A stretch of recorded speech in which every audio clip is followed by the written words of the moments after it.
Hello दोस्तों, कैसे हो आप सभी। उम्मीद करते हैं अच्छे होंगे। फ्रेंड्स, आज की वीडियो में मैं आपको बायो सेवर्ट का नियम बहुत ही आसान शब्दों में बताने वाला हूं और वादा है आपसे इस टॉपिक के लिए कहीं और आपको भटकने की जरूरत नहीं पड़ेगी। तो चलिए आज की वीडियो बिना किसी देरी के स्टार्ट करते हैं। लेकिन उससे पहले यदि आप चैनल पे फर्स्ट टाइम विजिट कर रहे हैं तो मेक श्योर सब्सक्राइब करें और अपने दोस्तों के पास शेयर भी करें। दोस्तों, ये टॉपिक आपके बोर्ड एग्जाम में 3 नंबर में पूछा जाता है और इससे 1 नंबर वाला भी क्वेश्चन बनता है जिसको लास्ट में डिस्कस करेंगे, राइट। फ्रेंड्स, इस नियम को बायो और सेवर्ट नाम के 2 साइंटिस्ट ने मिलकर दिया था। उन्होंने बताया था कि एक धारावाही चालक तार के लघु अवयव बोले तो डीएल अल्पांश के कारण आर दूरी पर कितना चुंबकीय क्षेत्र उत्पन्न होगा, इसी को इन दोनों ने मिलकर बताया हुआ था। तो आइए हम डायग्राम के थ्रू सबसे पहले इसको समझते हैं। दोस्तों, हमारे पास एक धारावाही चालक तार है जिसमें आई धारा बह रही है और इन दोनों ने पूरे तार के लिए नहीं बल्कि तार के एक छोटे से भाग के कारण उत्पन्न चुंबकीय क्षेत्र का मान निकालने के लिए सूत्र बताया हुआ था, ठीक है। तो हम क्या करेंगे, इस तार पर एक छोटा सा अल्पांश लेंगे, मान लेते हैं डीएल, ठीक है। डीएल लेंगे और इसी के कारण उत्पन्न चुंबकीय क्षेत्र का मान हम लोग निकालेंगे आर दूरी पर। और ये दूरी तार से इधर भी ले सकते हैं और इधर भी ले सकते हैं। तो हम मान लेते हैं आर डिस्टेंस पर एक पॉइंट स्थित है पी, जिसकी दूरी अल्पांश जो डीएल अल्पांश है उससे कितना है, आर है। मान लेते हैं ये दूरी कितना है फ्रेंड्स, आर है। और इसी आर दूरी पर हमें उत्पन्न चुंबकीय क्षेत्र का मान निकालना है। और ये जो आर दूरी है वो डीएल से मान लेते हैं थीटा कोण बना रहा है। और डीएल यहाँ पर जो अल्पांश है फ्रेंड्स, ये आपका वेक्टर है। वेक्टर है तो इसकी दिशा भी होगी, तो इसकी दिशा वही होगी जो यहाँ पर धारा की दिशा है, ठीक है। मतलब जो धारा की दिशा होगी वही डीएल अल्पांश की भी दिशा होगी। दोस्तों, यहाँ पर हम छोटा सा लंबाई ले रहे हैं तो छोटी से आपके पास चुंबकीय क्षेत्र भी निकलेगा, मान लेते हैं डीबी। फिर से यदि आप दोस्त छोटा सा, डी मतलब होता है बहुत ही छोटा, यदि आप छोटी सी लंबाई ले रहे हैं छोटू सा, तो आपके पास छोटू सा चुंबकीय क्षेत्र भी निकलेगा, मान लेते हैं डीबी। यदि आप इसकी दिशा निकालना चाहते हैं तो आपको क्या करना है, दाएं हाथ के अंगूठे को धारा की दिशा में करना है, ठीक है। तो हम यार ये दायां हाथ है, इसको हम धारा का अंगूठे को धारा की दिशा में कर देंगे और उंगली को क्या करेंगे, कर्व करेंगे। तो उंगली को कर्व कर रहे हैं तो जो उंगली के घूमने की दिशा होगी फ्रेंड्स, वही आपका चुंबकीय क्षेत्र की दिशा होगी। तो उंगली जो है अंदर की ओर जा रही है, तो यहाँ पर चुंबकीय क्षेत्र अंदर होगा। अंदर के लिए हम क्या करते हैं, क्रॉस लगाते हैं, ठीक है। तो आइए, ये जो चुंबकीय क्षेत्र उत्पन्न होता है किन किन कारकों पर, किन चीज़ों पर डिपेंड करता है, इसी को इन्होंने प्रयोगों के आधार पर बताया था बायो और सेवर्ट ने। तो वही हम यहाँ पर देखेंगे इसकी डेफिनेशन कि बायो और सेवर्ट ने प्रयोगों के आधार पर, अर्थात ये टोटली एक्सपेरिमेंटल थ्योरम है, ठीक है, नियम है। प्रयोगों के प्रयोग कर करके इन्होंने देखा था कि ये किन की डिपेंड करता है, किन किन कारकों पर ये चुंबकीय क्षेत्र। तो प्रयोगों के आधार पर बताया कि किसी धारावाही चालक तार के डीएल अल्पांश, इसके डीएल अल्पांश के कारण उत्पन्न चुंबकीय क्षेत्र आर दूरी पर निम्न कारकों पर निर्भर करता है।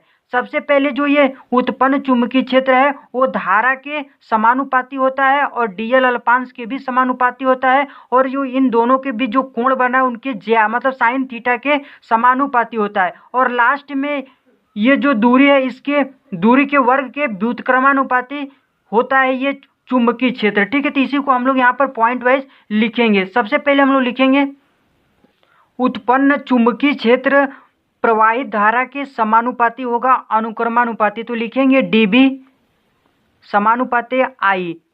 फिर से समझिए सिंपल भाषा में, ये जो उत्पन्न चुंबकीय क्षेत्र है वो धारा डीएल और ये जो साइन थीटा और ये आर है, इन सारी चीज़ों पर डिपेंड करता है। कैसे करता है ये इन्होंने प्रयोग कर करके बताया था कि जो चुंबकीय क्षेत्र है वो धारा के समानुपाती होता है। तो इसको हम मान लेंगे समीकरण नंबर 1।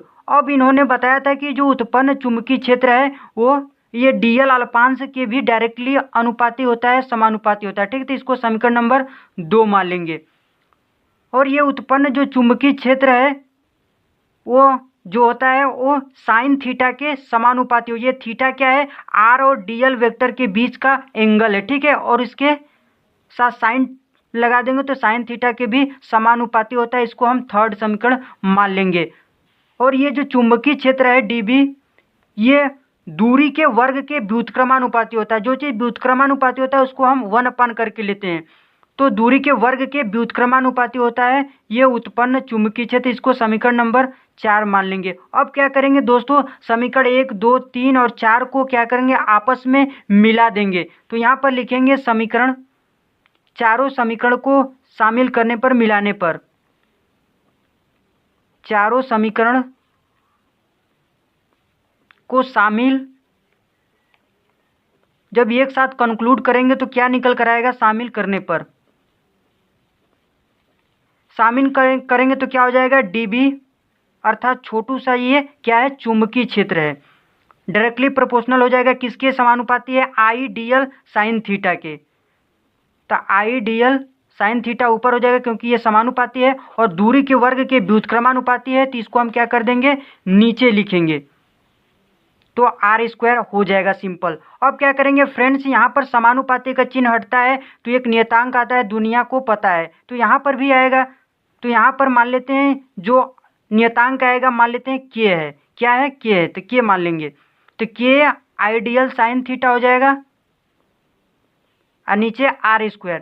जब प्रयोग करके देखा गया फ्रेंड्स, तो जो k का मान आया वो कितना आया, μ0/4 ठीक है। जब इन्होंने प्रयोग किया तो देखा कि k का मान कितना आ रहा है, μ0/4। तब इसका मान यहाँ पर रखेंगे, तब फार्मूला आपका क्या बन जाएगा, dB बराबर हो जाएगा μ0/4 आइडियल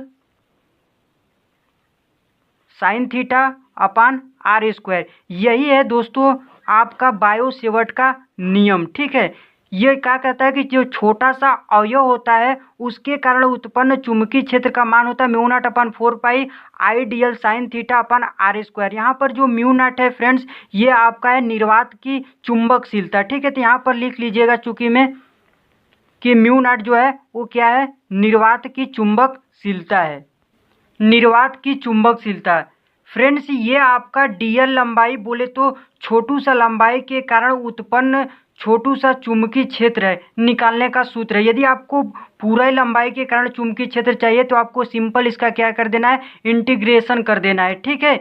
तो दोस्तों इसे 1 नंबर में आपसे इसका सदिश फॉर्म पूछ दिया जाता है, अर्थात वेक्टर फॉर्म। तो उसको देख लीजिए। उसके लिए आप क्या करेंगे, ऊपर नीचे r से मल्टीप्लाई करेंगे। ओके फ्रेंड्स, तो वेक्टर dB बराबर लिखेंगे। लेकिन उससे पहले एक बात हम लोग भूल रहे थे कि μ0/4 की जो वैल्यू होती है वो 10⁻⁻7 होती है, याद रखिएगा। न्यूमेरिकल में आपको काफ़ी हेल्प होगा। और इसका मात्रक क्या बनेगा उसको आपको कमेंट बॉक्स में बताना है। तो यहाँ पर लिखेंगे वेक्टर dB बराबर μ0/4 आइडियल साइन थीटा और इंटू में r करेंगे, क्योंकि अभी मैंने आपको बताया कि वेक्टर फॉर्म के लिए ऊपर नीचे r से गुणा करेंगे।